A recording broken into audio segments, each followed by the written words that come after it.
ಎದುರುಗಡೆ ನಮ್ಮ ಅಣ್ಣ ಹೋಗ್ತಾ ಇದ್ದಾರೆ. ಅವ್ರದ್ದು ರೆಡ್, ನಮ್ದು ಓಷನ್ ಗ್ರೇ. ಈ ದೇವಸ್ಥಾನದ ವಿಶೇಷ ಏನಂದ್ರೆ ಇಲ್ಲಿನ ಮುಖ್ಯ ದೇವರು ವರ್ಷದ 365 ದಿನವೂ ನದಿಯ ನೀರಿನಲ್ಲೇ ಮುಳುಗಿರುತ್ತಾರೆ.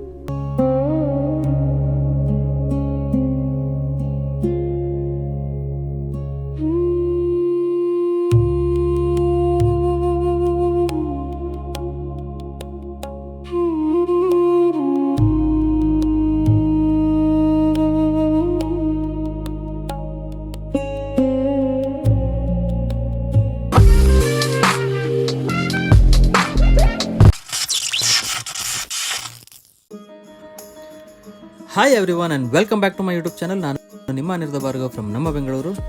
ಸೊ ಇವತ್ತು last day of temple run series. ಇವತ್ತು 2 ಕಡೆ ಹೋಗೋಣ ಅಂತ ಗೊತ್ತಿಲ್ಲ. 2 ಪ್ಲ್ಯಾನ್ ಆಗಿದೆ. ಎಷ್ಟು ಕವರ್ ಮಾಡೋಕ್ಕಾಗತ್ತೆ ಗೊತ್ತಿಲ್ಲ, ಯಾಕೆಂದರೆ ಇವತ್ತು ರಜಾ ಸಿಗಲಿಲ್ಲ. ವರ್ಕ್ ಮಾಡಿಕೊಂಡೇ ಟ್ರಾವೆಲ್ ಮಾಡ್ತಾ ಇದ್ದೀವಿ. ಸೊ ಈಗ ನಾವು ಹೊಳೆ ಶಂಕರನಾಳಕ್ಕೆ ಹೋಗ್ತಾ ಇದ್ದೀವಿ.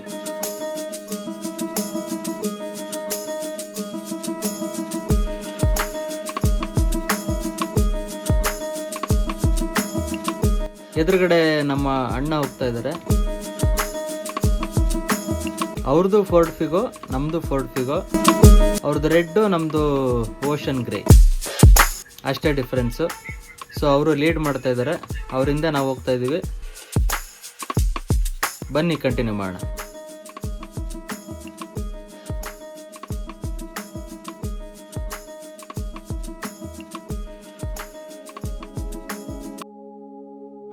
ಹೊಳೆ ಶಂಕರನಾರಾಯಣ ಕರಾವಳಿ ಕರ್ನಾಟಕದ ಒಂದು ಅದ್ಭುತ, ನಿಗೂಢ ಮತ್ತು ಅತ್ಯಂತ ಪವಿತ್ರವಾದ ಜಾಗ. ಈ ದೇವಸ್ಥಾನದ ವಿಶೇಷ ಏನಂದರೆ ಇಲ್ಲಿನ ಮುಖ್ಯ ದೇವರು ವರ್ಷದ 365 ದಿನವೂ ನದಿಯ ನೀರಿನಲ್ಲೇ ಮುಳುಗಿರುತ್ತಾರೆ. ಇಲ್ಲಿರೋದು ಸ್ವಯಂಭೂ ಉದ್ಭವ ಲಿಂಗ. ಇದರ ಎಡಭಾಗ ದುಂಡದಾಗಿದ್ದು ಶಿವನನ್ನು, ಬಲಭಾಗ ಚಪ್ಪಟೆಯಾಗಿದ್ದು ವಿಷ್ಣುವನ್ನು ಸೂಚಿಸುತ್ತದೆ. ಹರಿಹರ ಇಬ್ಬರೂ ಒಂದೇ ರೂಪದಲ್ಲಿ ನೆಲೆಸಿರೋ ಅಪರೂಪವಾದ ಕ್ಷೇತ್ರ ಇದು. ವಿಷ್ಣು ಭಾಗದ ಮೇಲೆ ಕಾಮಧೇನುವಿನ ಕಾಲಿನ ಗುರುತುಗಳಿವೆ. ಲಿಂಗ ನೀರಿನ ಒಳಗಡೆ ಇರೋದ್ರಿಂದ ನಾವು ನೇರವಾಗಿ ನೋಡೋದು ಕಷ್ಟ. ಅದಕ್ಕೆ ಇಲ್ಲಿ ಕನ್ನಡಿಯ ಪ್ರತಿಬಿಂಬದ ಮೂಲಕ ದೇವರ ದರ್ಶನ ಮಾಡಿಸಲಾಗುತ್ತದೆ. ಈ ಕ್ಷೇತ್ರ ಇರೋದು ವರಾಹಿ ನದಿಯ ಮಡಿಲಲ್ಲಿ.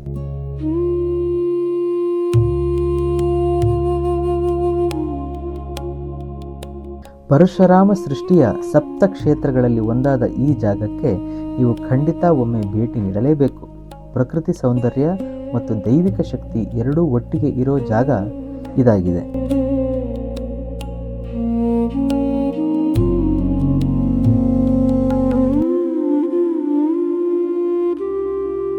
ಹೊಳೆ ಶಂಕರನಾರಾಯಣದಿಂದ ನಾವು ಸೀದಾ ಹೋಗಿದ್ದೇನೆ ಶ್ರೀ ಬ್ರಾಹ್ಮಿ ದುರ್ಗಾ ಪರಮೇಶ್ವರಿ ದೇವಸ್ಥಾನ, ಕಮಲಶಿಲೆ.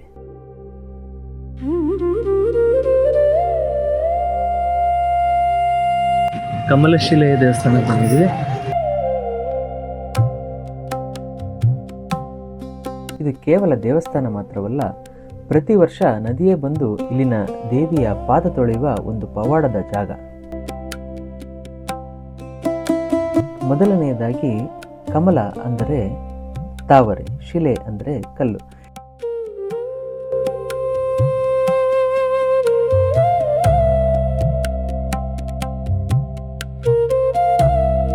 ಇಲ್ಲಿನ ದೇವಿಯನ್ನು ಯಾವುದೇ ವಿಗ್ರಹದ ರೂಪದಲ್ಲಿ ಅಲ್ಲದೆ ಪ್ರಕೃತಿ ನಿರ್ಮಿತ ಲಿಂಗ ರೂಪದಲ್ಲಿ ಪೂಜಿಸಲಾಗುತ್ತದೆ. ಈ ಶಿಲೆಯು ತಾವರೆ ಹೂವಿನ ಆಕಾರದಲ್ಲಿದೆ.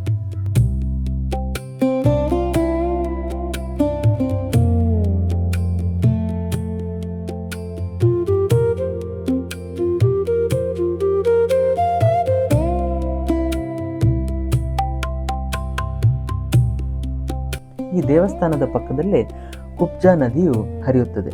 ಪ್ರತಿ ವರ್ಷ ಮಳೆಗಾಲದಲ್ಲಿ ಈ ನದಿಯ ನೀರು ಉಕ್ಕಿ ಹರಿದು ನೇರವಾಗಿ ಗರ್ಭಗುಡಿಯೊಳಗೆ ನುಗ್ಗುತ್ತದೆ.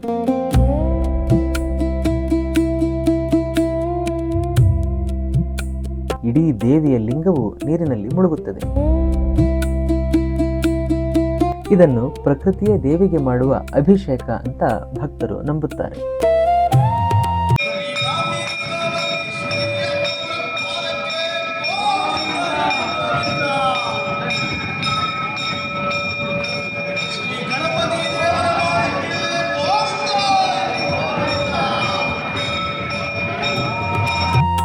ಕಮಲಶಿಲೆ ದೇವಸ್ಥಾನಕ್ಕೆ ಬರುವ ಭಕ್ತರು ಖಾಲಿ ಹೊಟ್ಟೆಯಲ್ಲಿ ಹೋಗಬಾರದು ಎಂಬ ನಿಯಮವಿದೆ. ಇಲ್ಲಿ ಪ್ರತಿದಿನ ಮಧ್ಯಾಹ್ನ ಮತ್ತು ರಾತ್ರಿ ಭಕ್ತರಿಗೆ ಅತ್ಯಂತ ರುಚಿಕರವಾದ ಉಚಿತ ಅನ್ನಪ್ರಸಾದದ ವ್ಯವಸ್ಥೆ ಇರುತ್ತದೆ. ಕಮಲಶಿಲೆಗೆ ಬಂದರೆ ಇಲ್ಲಿನ ದೇವಸ್ಥಾನದ ಅನ್ನಪ್ರಸಾದವನ್ನು ಖಂಡಿತ ಮಿಸ್ ಮಾಡಬೇಡಿ.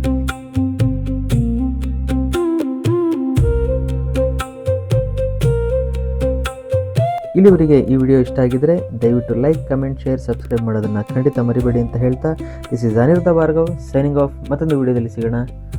Thank you.